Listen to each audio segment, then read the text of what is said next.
Hanya orang yang meniatkan segala kejadian disikapi dengan jadi amal soleh baru bisa menikmati.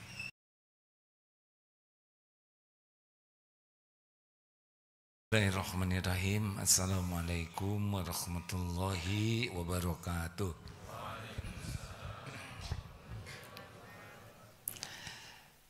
Alhamdulillahirabbil alamin. Segala puja dan puji hanya milik Allah Subhanahu wa taala yang maha dekat, maha menyaksikan, maha mengetahui segala-galanya. Tidak ada yang tersembunyi bagi Allah dimanapun kapanpun. Dialah Allah pencipta segala-galanya, pemilik segala-galanya, penentu segala sesuatu. Tidak ada yang bisa terjadi tanpa izin Allah, baik nikmat maupun musibah. Walau bergabung jin dan manusia akan memberi sesuatu, kalau Allah tidak izinkan tidak akan terjadi. Walau bergabung jin dan manusia seluruhnya akan memberikan mudarat, tidak akan terjadi tanpa izin Allah. Dialah Allah Subhanahu wa taala, Tuhan semesta alam, penguasa jagad semesta yang maha perkasa. Tidak ada yang bisa mengalahkan Allah. Semua makhluk hanya bisa hidup karena dihidupkan Allah. Semua menjadi ada karena diadakan oleh Allah. Dialah Allah yang maha baik, yang walaupun Allah sangat mengetahui kita kufur nikmat, jarang ingat kepada Allah, tapi Allah tetap mengurus kita, memberi nikmat yang tiada terputus. Dan tidak ada pertemuan ini kecuali dengan izin Allah. Semoga Allah yang menakdirkan pertemuan ini, selain Allah takdirkan, juga Allah meridhoi, sehingga yang kita lakukan jadi kebaikan bagi dunia akhirat kita. Amin ya rabbal alamin. Allahumma salli ala sayyidina Muhammad wa ala alihi wa ashabihi ajma'in. Rekan-rekan sekalian, berita gembira. Saya kemarin dapat kiriman dari Masjid Darut Tauhid di jalur Gaza, Palestina. Sudah aktif kembali pengajian, setoran Quran, para santri penghafal Quran di sana sudah aktif. Mudah-mudahan Pak Hamim bisa menayangkan fotonya yang di Masjid Palestina, karena sekarang sedang gencatan senjata. Jadi begini ya, melihat saudara kita di Palestina dengan kacamata keimanan, kita harus yakin bahwa apa yang terjadi di sana semuanya Allah sudah tahu. Tidak boleh ada keyakinan bahwa Allah tidak tahu apa yang terjadi. Yang lapar, yang terluka, yang terbunuh, yang ditangkap, yang dipenjara, termasuk semua rencana jahat orang-orang yang jahat, Allah tahu. Rapat-rapatnya, semua yang terjadi di tempat yang paling tersembunyi sekalipun, tidak ada yang tersembunyi bagi Allah. Innallaha la yakhfa alaihi syai'un fil ardi wala fis sama. Sesungguhnya bagi Allah tidak ada yang tersembunyi, baik di bumi maupun di langit, tidak ada yang tersembunyi. Jadi yang dibawa ke tempat tersembunyi tidak tersembunyi.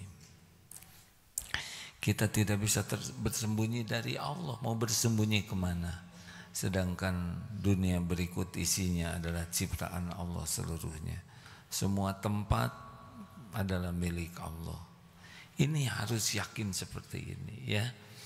Jadi dimanapun kita berada, wa huwa ma'akum aynama kuntum wallahu bima ta'maluna basyir. Al-Hadid ayat 4. Dan dia Allah bersamamu dimanapun kau berada, dan Allah maha melihat apapun yang kau kerjakan. Jadi dimanapun, kapanpun, kita tidak pernah sendirian semuanya.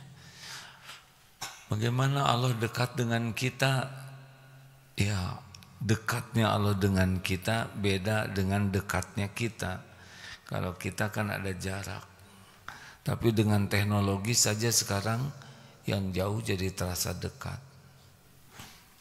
Allah Maha dekat.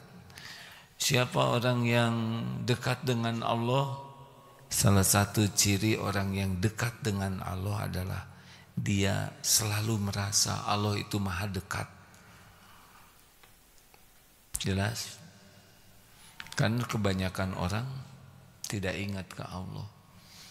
Kebanyakan orang hanya ingat kepada Allah kadang-kadang ketika sedang sedih, memerlukan pertolongan.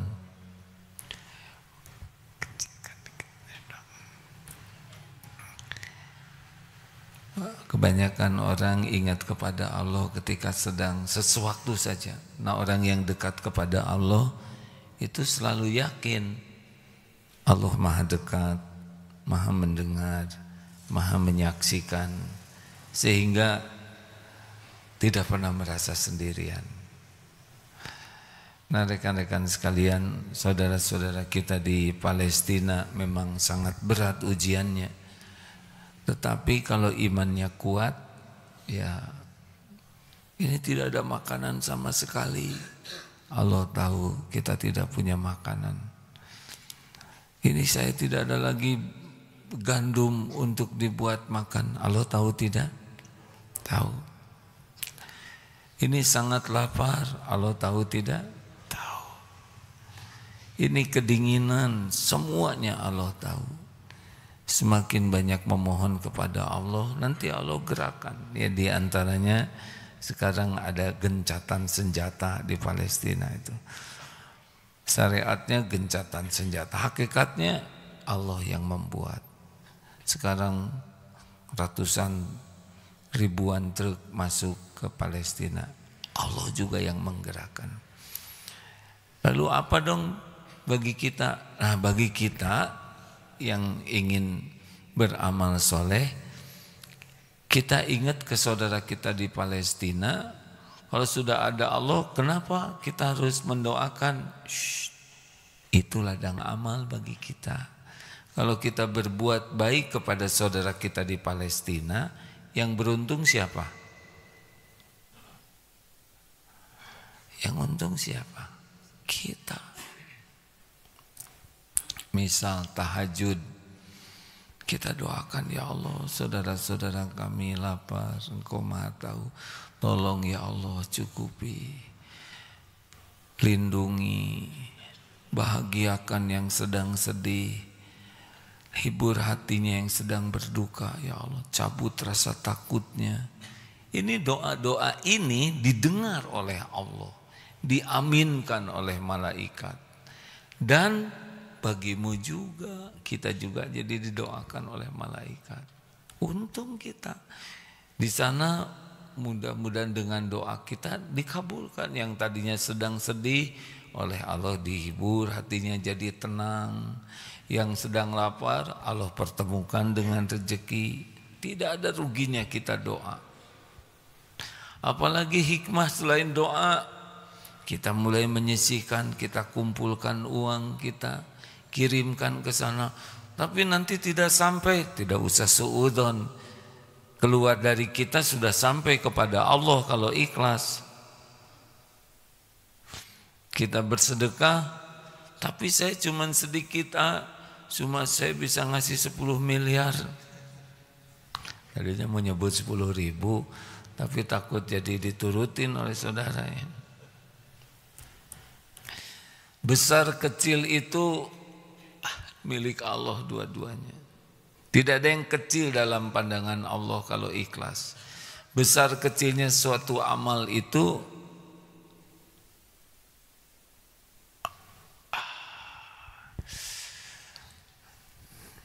hampir aja mengatakan, kenapa nggak dari tadi? Tapi tadinya udah nggak ada. Lebih jelas sekarang, lebih putih dari aslinya. Sampai di mana? Besar kecilnya ya tergantung niat. Allah tahu niat kita. Mulai keluarkan uang.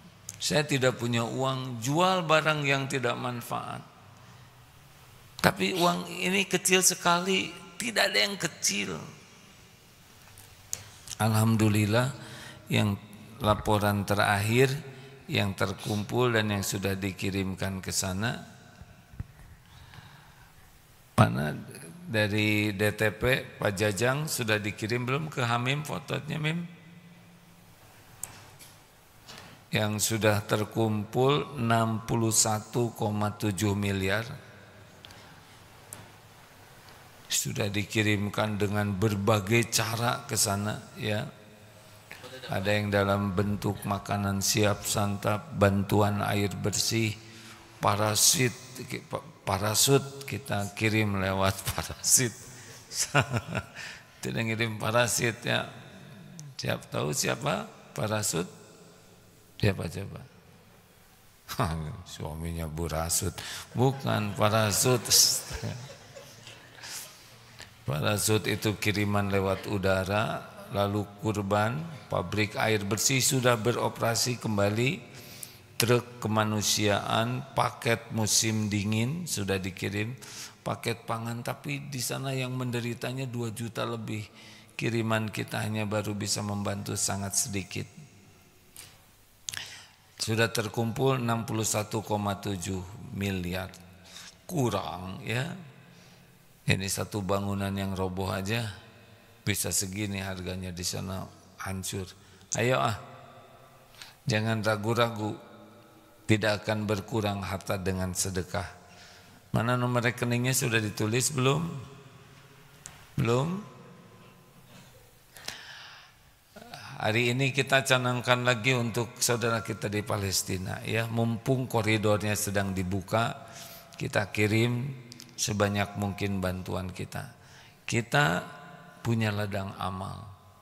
Satu doa, yang kedua dengan hartanya ya kita keluarkan. Yang ketiga kita sebarkan informasi ini supaya orang tidak lupa kepada saudara kita di Palestina. Ini semuanya ladang bagi kita. Informasikan. Kalau kita tidak bisa membantu lebih, udah Pak Jajang kebanyakan, punten-punten. Kalau kirim foto terlalu banyak juga. Terima kasih ya. Cukup akhirnya. Wah jadi nggak ketemu nih, maaf ya. Nih. Cukup 1-2 foto untuk bukti ya. Jadi jangan lupa menyampaikan ini agim, Mim. Suasana di sana beberapa foto saja ya. Sudah mulai aktif kembali maksudnya di sana. Kemudian kita sebarkan informasi ini bahwa Palestina itu dijajah, Israel itu dulunya tidak ada. Mereka lah yang datang. Dulu paspor orang Israel itu Palestina. Mereka terus menjajah, mencuri, menyiksa, menzolimi. Kekejian yang luar biasa. Dan 7 Oktober itu bukan serangan terorisme, itu adalah perjuangan kemerdekaan. Tapi orang mendagangkannya, sebagian orang yang zalim itu demikian ya. Sampaikan sampai anak cucu kita paham bahwa ini adalah penjajahan. Israel itu mencuri, menjajah. Kita tidak usah menyebarkan kebencian, tetapi menyebarkan fakta ya, supaya orang mengerti. Indonesia juga begitu. Kalau ada penjajahan dulu kita berjuang untuk merdeka dan ini hak. Nah selanjutnya ada lagi yang sangat penting selain kita menolong, itu sangat penting, adalah kita bisa membandingkan nikmat yang ada pada kita dengan ujian yang ada pada saudara kita di Palestina. Ini akan membuat kita lebih bersyukur dengan keadaan yang ada. Contoh ya, bangun tidur, ya Allah alhamdulillah saya tidur di kamar teduh tidak kehujanan, tidak kedinginan, ada selimut, ada bantal. Sedang saudara kita tidak ada di sana, tidur di tenda, sangat dingin, tidak ada pemanas. Itu kedinginan luar biasa seperti tidur di kulkas. Kalau musim panas, panas luar biasa seperti di oven. Itu saja sudah syukur. Kita lihat air di kamar mandi, alhamdulillah di sana mana toilet tidak ada, hancur. Jadi kita ke kamar mandi aja, ke toilet syukur. Aduh ya Allah, saudara kami di sana enggak punya semua ini. Air kita muda di sana tidak ada air, untuk minum saja susah. Kita nyalakan listrik, alhamdulillah, terima kasih ya Allah, alhamdulillah ada listrik. Di sana tidak ada listrik, hancur semuanya. Tidak ada BBM, tidak ada obat-obatan. Kita batuk dikit ada obat, pegel-pegel ada obat. Di sana tidak ada obat-obatan, sedikit sekali karena diblokade. Kita ya Allah, lihat ada gelas, ada air, lihat makanan, ya Allah, lihat ada cadangan makanan, mudah belanja, ada uangnya. Di sana tidak ada makanannya, sangat susah. Jadi kalau ditanya makan, sudah makan siang, tidak ada pertanyaan makan siang, makan malam. Di sana tidak ada pertanyaan itu katanya. Pertanyaannya sudah makan atau belum. Karena sekali makan saja sudah dianggap makan, cukup itu. Kita pertanyaannya 3, bahkan sudah ngemil belum. Sarapan, makan siang, makan malam. Di sana pertanyaan itu katanya tidak ada. Pertanyaannya adalah sudah ketemu makanan belum. Kita jajan sana, jajan sini, pergi, aduh Masya Allah. Kita aman. Tidak ada ancaman. Di sana peluru berseliweran, bom bisa berjatuhan. Setiap waktu bisa berpisah dengan istri, anak, suami, orang tua. Setiap saat. Karena bom bisa nyasar rumahnya. Sekali jatuh bom bisa hancur satu keluarga. Jadi kita aman ini, aman, nyaman, harus benar-benar menjadi syukur. Alhamdulillah ya Allah, aman, nyaman. Kita bisa ke masjid enak, di masjidnya juga nyaman, ada ceramah. Aduh ini, dengan mengenang, tanpa bermaksud mensyukuri penderitaan saudara kita, bukan itu ya. Tapi kita diberi nikmat oleh Allah, kelapangan, kemudahan, kenyamanan, keamanan. Jangan sampai ini tidak kita syukuri. Beneran hadirin ya, ingat teruslah kepada perjuangan saudara kita di Palestina. Banyak menginspirasi. Jangankan kita, orang non-Islam saja banyak yang terinspirasi bagaimana ketangguhan. Kata orang-orang di medsos itu, kita baru bisa melihat ciri orang beriman itu di Palestina. Bagaimana mereka betul-betul ujiannya itu lengkap, dari mulai ketakutan, wala nabluwannakum bisyai'im minal khauf, ketakutan, kelaparan, kekurangan harta, jiwa, buah-buahan, wabasyiri sobirin. Ustaz, tolong dibacakan surat Al-Baqarah itu ya. Ini ujian yang menimpa di sana itu lengkap. Tahu kan surat Al-Baqarah ya. 185 ya. Ya. Wala nabluwannakum bisyai'im minal khauf.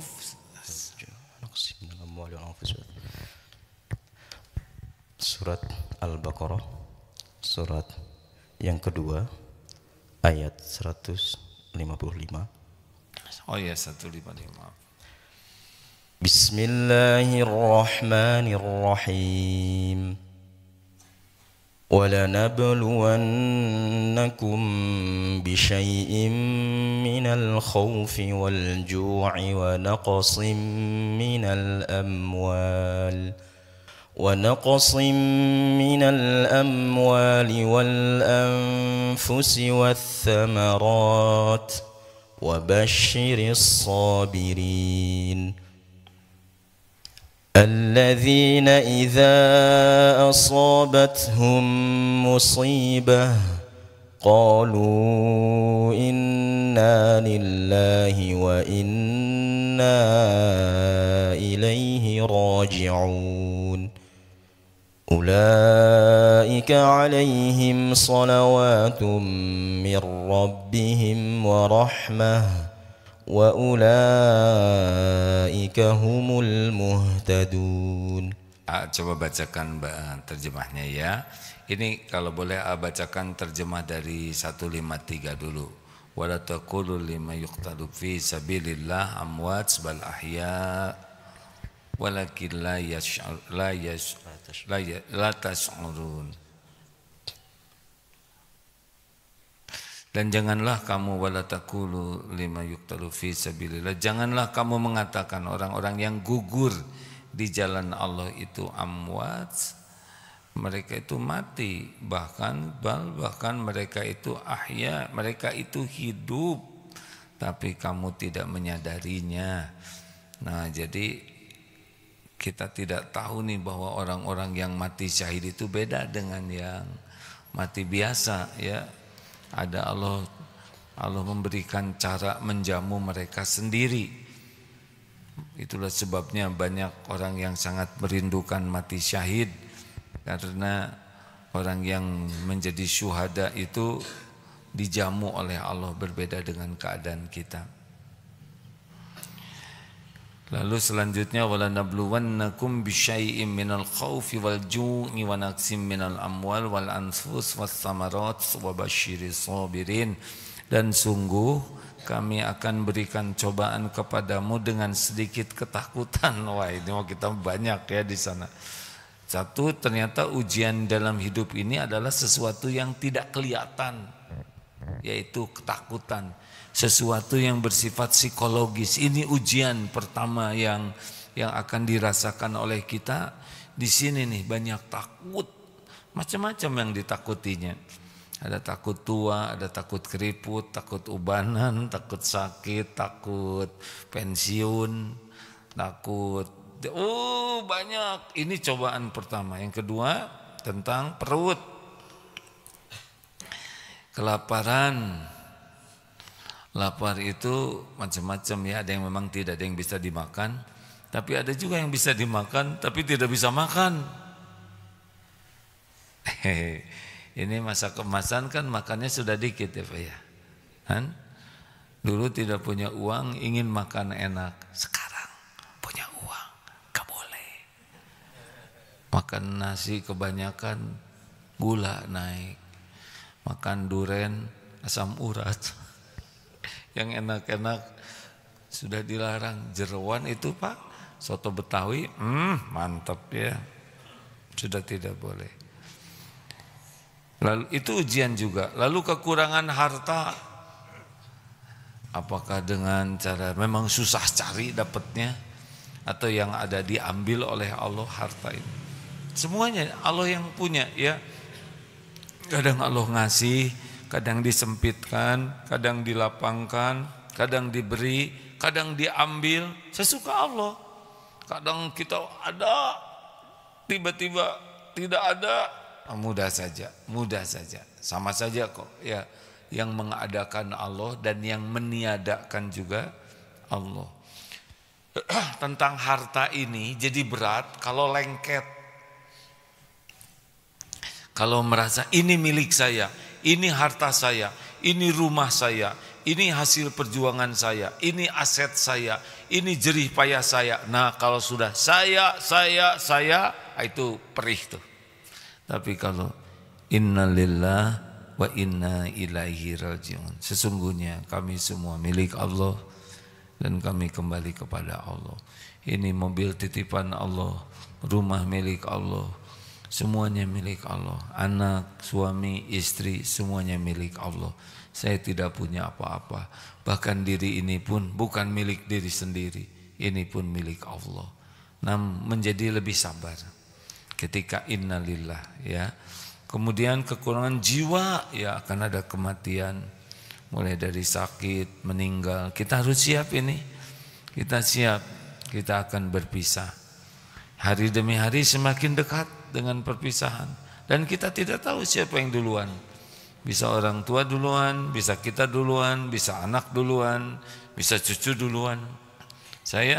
Adik saya duluan pulang, usia 25. Cucu ada yang duluan juga pulang. Bapak, ibu sudah pulang. Saya sedang menunggu jemputan. Ya, semua pulang. Kita harus siap dengan perpisahan.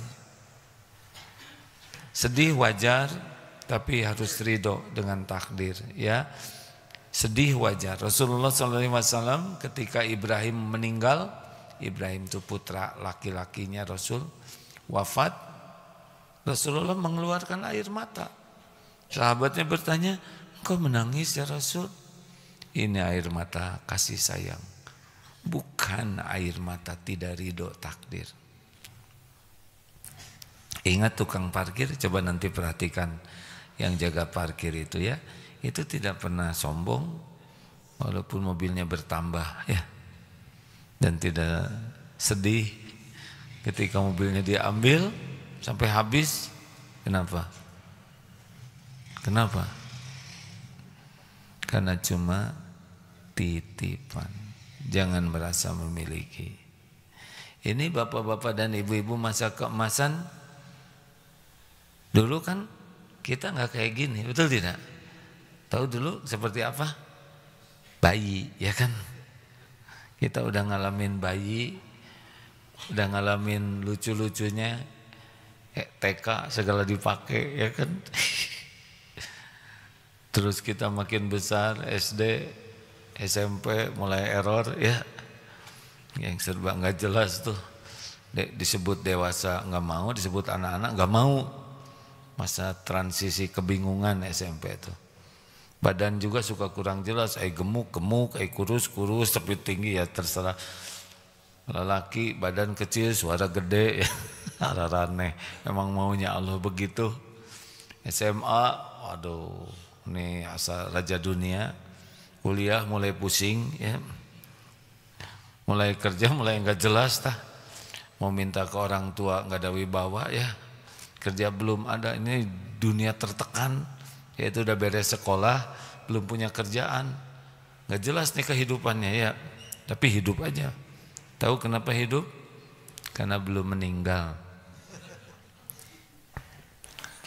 Izin, udah tersambung. Sudah tersambung, sudah siaran beliau? Sudah. Oh iya. Bagi MQFM, maaf lupa barusan. Silakan. Bagi yang akan mengikuti ceramah Pak Miftah Farid, Kiai Miftah Farid di MQFM ya. Semoga beliau sehat dan istiqomah. Amin ya rabbal alamin. Nah, jadi seperti mana tadi teh? Bicara apa saya? Tuh pada lupa semuanya ya.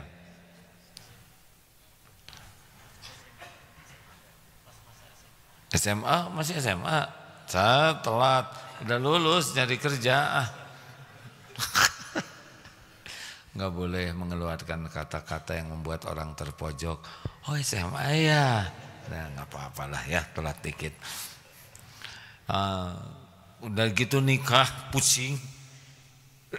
Mulai. Bayangkan nikah dengan orang yang berbeda, ya kan? Masa orangnya sama?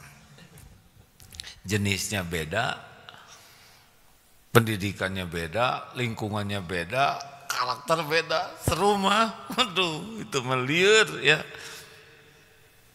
Cinta sebetulnya sangat tidak cukup untuk menyelesaikan masalah. Udah gitu teh hamil, muntah ya kan. Mulai segala keinginan, ingin manisan apa tuh aspal atau apa yang enggak tuh ya. Mulai istrinya mual pengen muntah, suaminya juga mual itu memenuhi keinginan istri yang tidak jelas. Punya anak teh brol ngelahirkan, waduh itu tuh udah biayanya, udah susah lahirnya, mulai namanya ini bukan nakut-nakutin ya. Ada baby blues yang itu yang anaknya nangis terus, istrinya stres, bapak nggak bisa tidur. Pernah tuh ada bertiga nangis, satu bayi, dua ibunya, yang kedua bapaknya juga karena nggak bisa tidur, ngeriung bertiga tuh.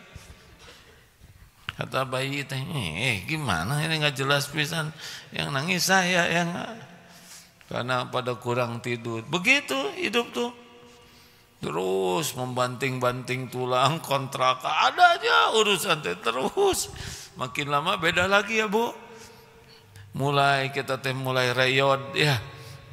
3L, mudah letih, lesu, lemah, liur ya. Masuk ke usia 50, tegang karena 55 pensiun. Pensiunnya belum stres duluan.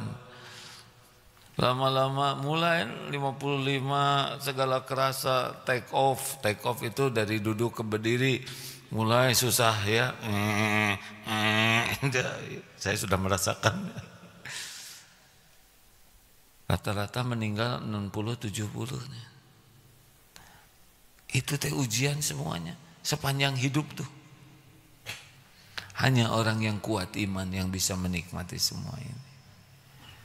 Hanya orang yang meniatkan segala kejadian disikapi dengan jadi amal soleh baru bisa menikmati. Nah, ujian apa lagi? Tadi harta udah. Kemudian jiwa udah. Buah-buahan itu infrastruktur ya, katanya begitu. Nah, di Palestina semuanya, ya ketakutan, ya kelaparan, ya harta habis, ya jiwa, ya semua infrastrukturnya juga dihabiskan. Wabasyiris sabirin, dan berikan kabar gembira bagi orang yang sabar. Jadi berita gembira itu bisa datang lewat beragam kepahitan. Apa keutamaannya? Jelas dari kepahitan ini dosa bisa berguguran, habis bagai gugurnya daun-daun. Ridho, keridoan Allah, faman rodiya falahu ridho. Kan begitu dalilnya, besarnya pahala sebanding dengan besarnya ujian. Jikalau Allah mencintai satu kaum, ibtalahum, Allah akan memberikan bala, cobaan kepada kaum tersebut. Faman rodiya falahu ridho, barang siapa yang ridho kepada apa yang Allah takdirkan, Allah ridho kepadanya. Waman sakito falahu sakhatu, dan barang siapa yang marah, tidak nerima takdir yang ada, Allah pun marah. Jadi orang-orang beriman terima aja, emang udah waktunya begini ya. Ya Pak ya, kita udah tua nih, ini seangkatan dengan saya. Mana yang tadi 60, acungkan tangan. Kok jadi tiga-tiganya? Bapak berapa maaf? 63. Bulan apa Pak? Oktober. Adik, maaf ya Bapak nggak bisa nyusul saya. Saya 29 Januari ya. Om 60. Ini bungsu ya 60. 68. Ini sekelas, beda umur kayak gini. Makanya kalau di TK beda 8 tahun, raja yang satu ya kan. Kalau masuk masa keemasan, Abah berapa tahun usia? 83. Habis kita nih jadi bayi lagi. Terima kasih Pak. Alhamdulillah. Jadi begitulah hidup ini. Mau tahu rahasianya? HN, hadapi, hayati, nikmati. Hadapi saja itu, ngalir sajalah. Udah banyak dulu kita, waduh nanti gimana ya? Udah dijalanin mah, lewat weh, betul tidak? Aduh gimana nanti saya pensiun? Pernah gitu kan Pak? Sekarang udah pensiunnya, masih hidup? Masih, terus weh ngalir. Gimana ya kalau suami saya meninggal? Berarti dikubur, ya kan? Terus saya gimana? Janda, ya kan? Hadapin aja, ngalir saja, ngalir. terus deketin Allah.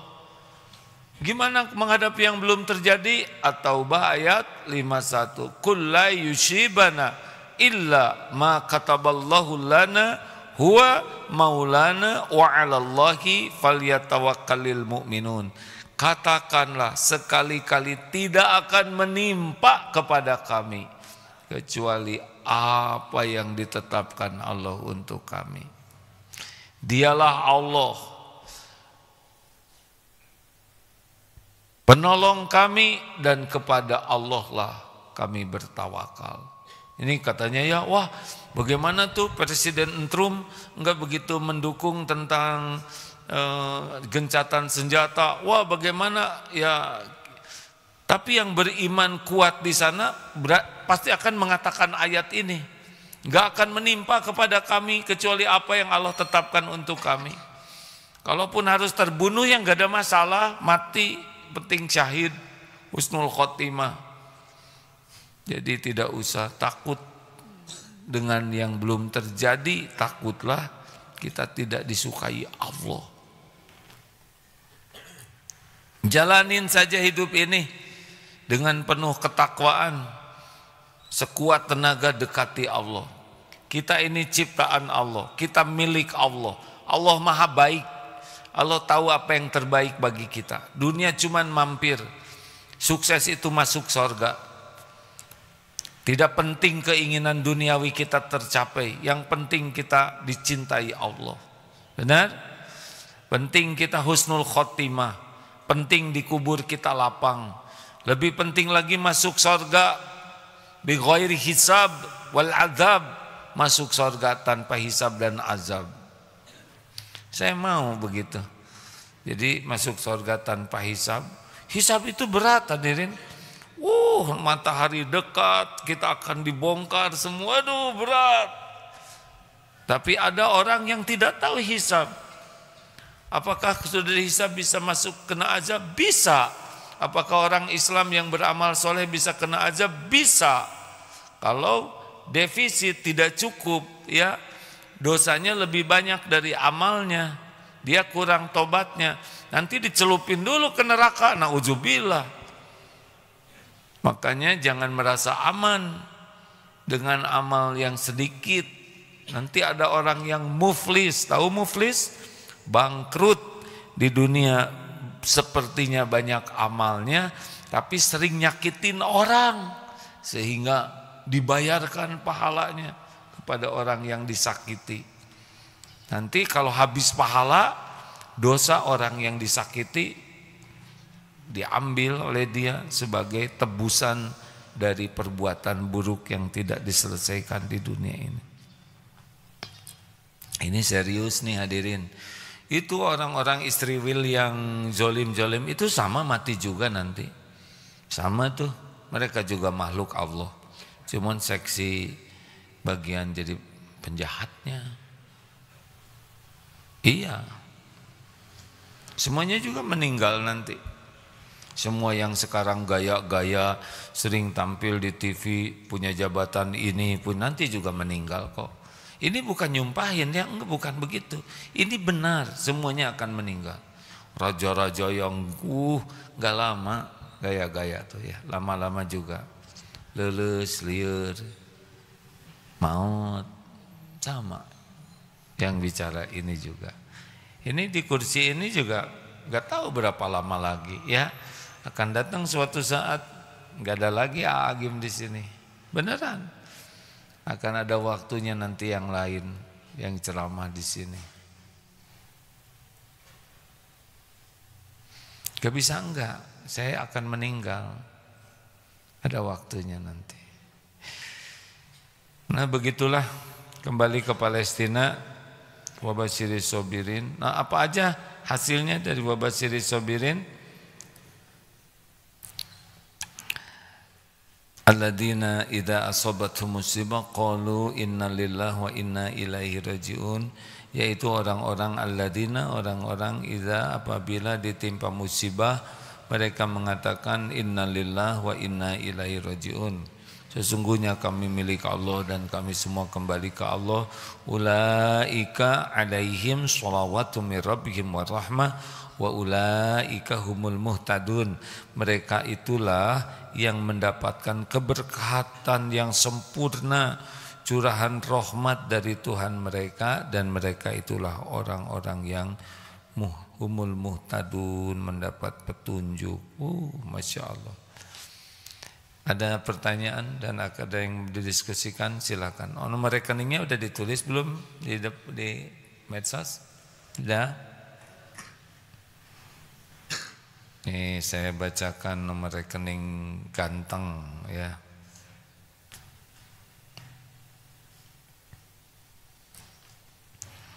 Weh, ini pinter namanya nomor rekeningnya karena menghafalkannya perlu kepinteran nih. Tumben ini Pak Iskandar nomornya mencerdaskan sekali. 2139 rada hese ya.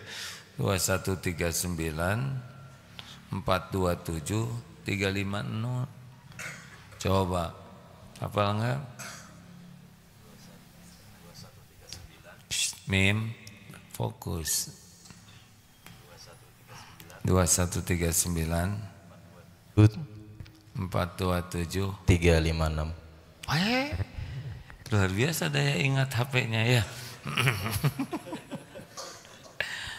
Ya, bagi yang mau lewat BSI 2139, maaf ya, nomornya agak menantang.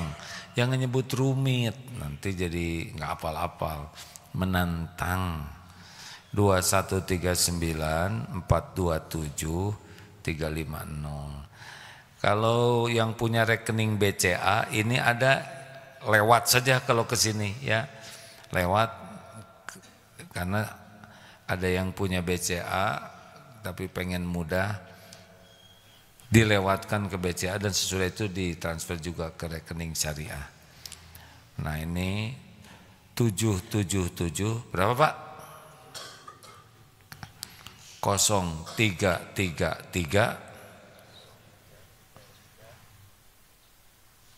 151.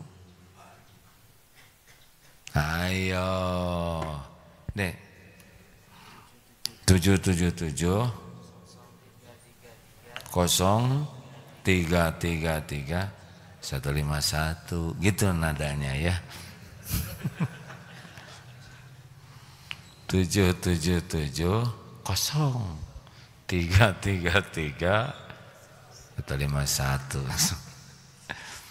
Nah, ini bagi yang punya rekening BCA supaya langsung silahkan. Terima kasih hadirin sekalian. Ada pertanyaan? Silakan. Medsos kalau di masjid tidak ada. Santri tiap hari usahakan sisihkan dananya, bekalnya ya. Juga langsung sekarang ditunda-tunda, setan suka ngebohong, nanti aja nanti kebanyakan kan banyak keperluan, kurangin aja terus aja nanti sampai jatuhnya 2000 lagi. Silakan. Cek. Dari YouTube ada yang bertanya. Silakan. Dari Sri Heriati bertanya, AA mau nanya gimana kalau kita sedang sedekah tapi dianggap sebagai pamer. Katanya tapi niat kita benar-benar sedekah. Ya udah nggak apa-apa. Kenapa mikirin omongan orang? Dan walaupun kita sudah sangat ikhlas, pasti ada orang yang nggak suka. Nabi juga sempurna kebaikannya, niatnya, hatinya, perbuatannya, ibadahnya. Disebut orang gila, disebut tukang sihir, segala macam tuh difitnah. Biarin, itu mah bukan urusan kita omongan orang. Urusan kita, amal kita diterima Allah ya. Tapi bisa dijadikan, karena orang yang bicara itu juga merupakan ujian dari Allah. Apakah kita ikhlas? Tidak. Kalau orang ikhlas nggak terpengaruh oleh omongan orang.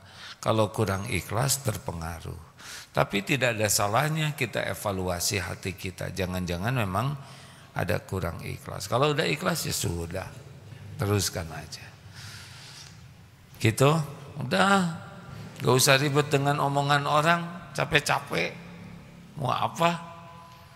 Ya pasti akan ada orang yang tidak suka ke kita, menghina, mencaci, gak apa-apa. Penggugur dosa, melatih sabar, melatih kita bisa membalas dengan kebaikan dan menjadi jalan evaluasi. Jangan-jangan emang kita kurang ikhlas, ya. Jadi gimana supaya ikhlas? Boleh kelihatan orang, boleh, tapi yang tidak kelihatan juga lakukan. Misalkan yang dilihat orang 1 juta, yang diam-diam 100 juta gitu. Jangan kebalik ya, yang dilihat orang 10.000, yang diam-diam 500. Nah itu. Kan ada yang masuk canceleng itu ditutup. Ada yang ingin merahasiakan jumlahnya karena banyak, ada yang ingin takut ketahuan karena sedikit. Pas dimasukin teng katanya bunyi, jadi ketahuan 500. Langsung kotak infaknya disepak. Ayo lanjut.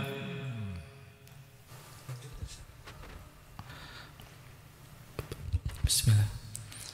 Izin pertanyaan dari Facebook dari Olis Winarti. Assalamualaikum warahmatullahi wabarakatuh. Izin bertanya, boleh nggak sabar menghadapi ujian suami yang sedang sakit, tapi mengharap surga yang seluas langit dan bumi? Wih, gimana? Jadi suaminya sakit, ya betul lah. Terus mengharap surga seluas langit dan bumi. Oh, surat Ali Imran 133. Nih, kalau ingin masuk surga 133, 134, 135. Dengarkan ya, ibu yang ingin masuk surga yang luasnya seluas langit dan bumi. Wah, luas sekali ya. Nanti gimana? Enggak usah dibayangkan. Waduh, gimana nanti saya kelantang-kelinting nggak ada teman? Jangan begitu. Itu tidak baik pikiran gitu. Silakan Ustaz.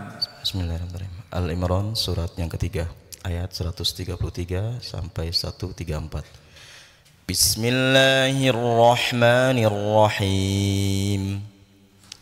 وسارعوا إلى مغفرة من ربكم وجنة عرضها السماوات والأرض أعدت للمتقين الذين ينفقون في السراء والضراء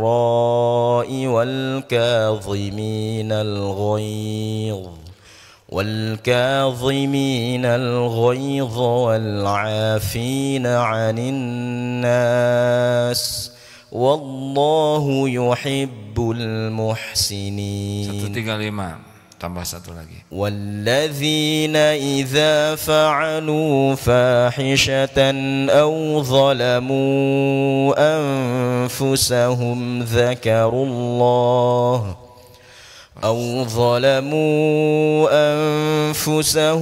ذكروا الله فاستغفروا لذنوبهم ومن يغفر الذنوب إلا الله ولم يصروا على ما فعلوا وهم يعلمون. Wasari'u ila magfiratin min rabbikum wa jannatin 'arduha as-samawati wal ardu u'iddat lil muttaqin. Dan bersegeralah kepada ampunan dari Allah Tuhanmu dan kepada surga yang luasnya seluas langit dan bumi, yang disediakan bagi orang yang bertakwa. Jadi mengurus suami dengan niat ikhlas, dengan akhlak ibadah yang membuat tergolong jadi orang takwa, nanti dapat insya Allah. Nah, seperti apa orang yang bertakwa? Alladzina yunfikuna fis sarra'i wad-dharra. Satu ya dalam ayat ini yaitu orang-orang yang senang berinfak, yang menafkahkan hartanya dalam lapang dan sempit. Jadi ahli sorga itu, orang takwa itu cirinya tidak pelit, ringan berinfak dalam segala keadaan. Nah, jadi kalau ibu bapak ingin jadi ahli sorga yang tadi dijanjikan, cirinya adalah tidak pelit, tidak ada orang takwa pelit. Dua, wal kadhiminal ghaidh, menahan amarahnya. Jadi kalau ingin masuk sorga itu bukan jadi pemarah, la taghdab walakal jannah. Orang yang dikit-dikit tersinggung, dikit-dikit jengkel, dikit-dikit marah, marahnya juga marah-marah terus, makin lama makin zolim. Ada susah itu jadi orang takwa. Walaupun sholatnya sepertinya rajin, tapi kalau tidak ada upaya menahan amarah, belum termasuk ahli takwa. Orang yang mudah jengkel, mudah marah, uring-uringan. Bukan tidak ada sakit hati wajar, kecewa wajar, sedih wajar, tersinggung wajar, tapi jadi pemarah itu tidak baik. Wal 'afina 'anin nas, memaafkan orang-orang. Jadi orang takwa, penghuni sorga itu tidak ada pendendam, tidak suka mikir-mikir benci, dendam, sakit hati, dibawa terus, gak ada. Maafkan. Suami maafkan istri, istri maafkan suami, anak maafkan orang tua maafkan anak. Pemaaf, bahkan sebelum orang minta maaf. Periksa berapa, hati-hati ya kalau kita benci ke orang, itu kita sering zolim. Misalkan ada orang bicara jelek ke kita dan kita benci ke dia, padahal siapa tahu kebaikannya banyak, sedekahnya banyak, nolong orangnya banyak, berbakti ke orang tuanya banyak. Jangan sampai karena nilai setitik rusak susu sebelangga sedikit setengki. Ini serius. Jangan sebel ke orang hanya karena satu perbuatannya, karena sangat boleh jadi banyak perbuatan lain yang Allah sukai. Tidak ada orang sempurna, benar? Saya udah ngucapin salam sama dia, dia nggak ngejawab salam saya, hanya itu. Kemudian kita hapuskan dia itu ngaji, dia sholat, dia juga umroh, dia sedekah, dia nolong orang. Hanya gara-gara nggak menjawab salam, kita jadi benci seakan-akan orang itu jelek seluruhnya. Zolim kita ini. Maafkan. Tahu siapa maafkan? Siapa maafkan? Siapa yang nyebut istrinya Pak Afkan? Maafkan orang bertakwa. Maafkan siapa ya? Istrinya Pak Afkan. Itu Bu Afkan. Lanjut. Ayo dikit lagi nih. Wallahu yuhibbul muhsinin, dan Allah mencintai orang yang berbuat kebajikan. Jadi orang takwa itu menahan marah, maafkan, berbuat baik. Itu SOP-nya. Tahan, maafkan, balas dengan kebaikan. Nah, ibu mengurus suami dengan ikhlas, wilayahnya ini nih.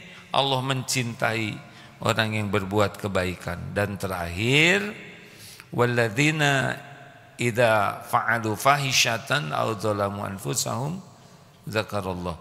Dan juga apabila mengerjakan perbuatan keji atau menganiaya diri mereka sendiri, mereka akan ingat Allah, lalu mohon ampun terhadap dosa-dosanya, dan siapa lagi yang bisa mengampuni dosa daripada selain dari Allah? Tidak ada lagi yang bisa mengampuni. Dan mereka walam yusirru ala ma fa'alu wa hum ya'lamun, dan mereka tidak meneruskan perbuatan kejinya itu sedang mereka mengetahui. Jadi tobat artinya kan, tobat itu menyesal, mohon ampun, berhenti dan tidak mengulangi. Terima kasih sahabatku sekalian. Hari ini tugas dakwah di Lapas Sukamiskin. Gimana itu orang ditangkap? Ya lebih bagus berbuat jahat ditangkap. Berarti berhenti perbuatan jahatnya, benar? Harusnya yang ditangkap itu berterima kasih sama yang nangkap. Ini cerita ya. Suatu saat diundang makan, perkenalkan ini sahabat saya ini, ahli tahajud, ahli masjid, senang sekali sedekah, rajin datang ke pengajian. Dah kenalan. Gimana Pak, sehat ya? Alhamdulillah, saya hijrah semenjak saya dipanggil KPK, gitu. Jadi solehnya sesudah dipanggil KPK, berarti harus berterima kasih sama KPK. Bener, karena sebelum dipanggil saya ngaco katanya. Jarang orang berterima kasih kepada yang jadi jalan berhenti dari dosa.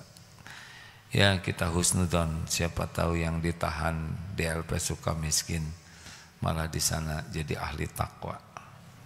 Terima kasih rekan-rekan, waktu sudah habis. Subhanakallahumma bihamdik, asyhadu alla ilaha illa anta, astaghfiruka wa atubu ilaik.